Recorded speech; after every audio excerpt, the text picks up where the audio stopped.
Major गौरव, Pahalgam attack की आपने बात की है। मैं एक सिचुएशन लेता हूँ कि ट्रुप के साथ आप पहलगाम में होते, क्योंकि एक चीज़ देखने समझने को मिला, जहाँ पे हादसा हुआ वहाँ पे एम्बुलेंस या सरकारी मशीनरी को पहुँचने में बहुत टाइम लग गया। आप क्या करते और क्या इंसिडेंट को बचा सकते थे?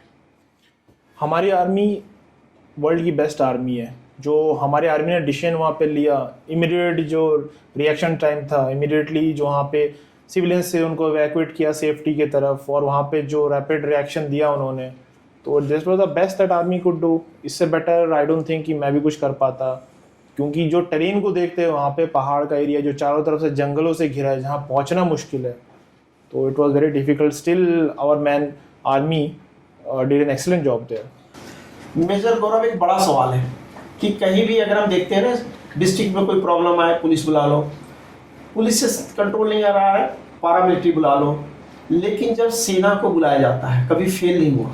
तो ऑप सिंदूर में 15 दिन का टाइम क्यों लगा? बहुत सारे लोगों का सवाल है और मन में चल रहा है। बहुत ही इंटरेस्टिंग क्वेश्चन।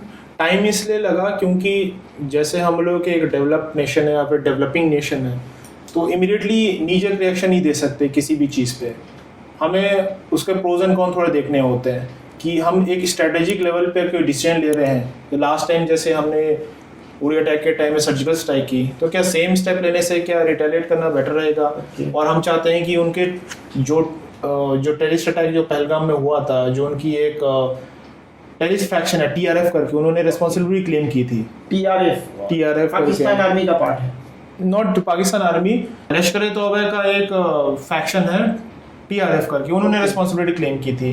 तो जब डायरेक्टली एक टेररिस्ट ऑर्गेनाइजेशन रिस्पॉन्सिबिलिटी क्लेम की है, तो we can not directly attack a nation. Major Gaurav, यहाँ मैं रुकूंगा।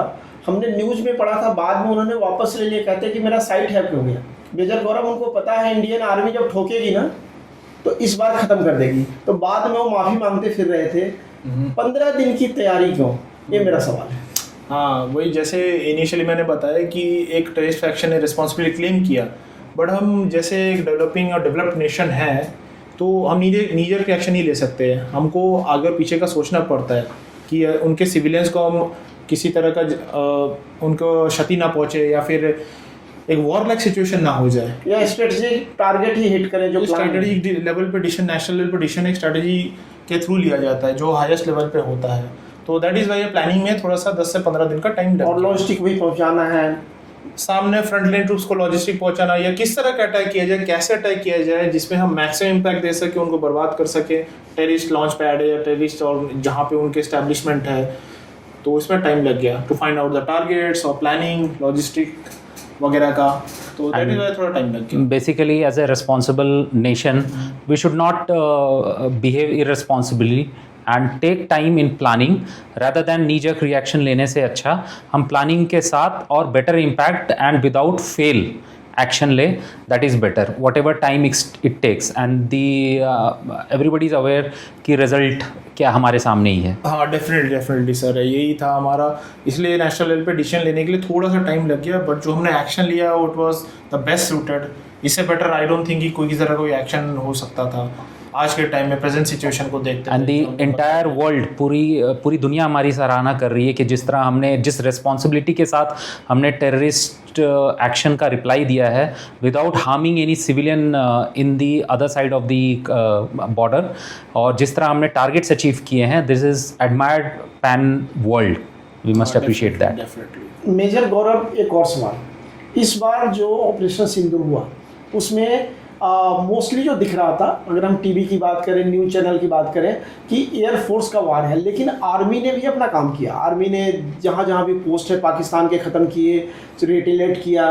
तो इसमें आपका क्या जवाब है? जो आर्मी हमारे बॉर्डर एरियाज़ में है, वेस्टर्न सेक्टर और नॉर्दर्न सेक्टर में, वो तो continuously cross cease fire violation चलते ही रहते हैं। और जो हमारे प्री डिफाइंड कुछ टारगेट्स रहते हैं इस तरह के, जैसे बोला ना कि इस तरह की सिचुएशन जो हो जाए, तो हमारे प्री डिफाइंड टारगेट रहते हैं, उस पर हम इस तरह से मतलब अटैक करते हैं कि उसको कब्जा भी कर लेते हैं। अगर मौका मिला तो कब्जा भी करते हैं।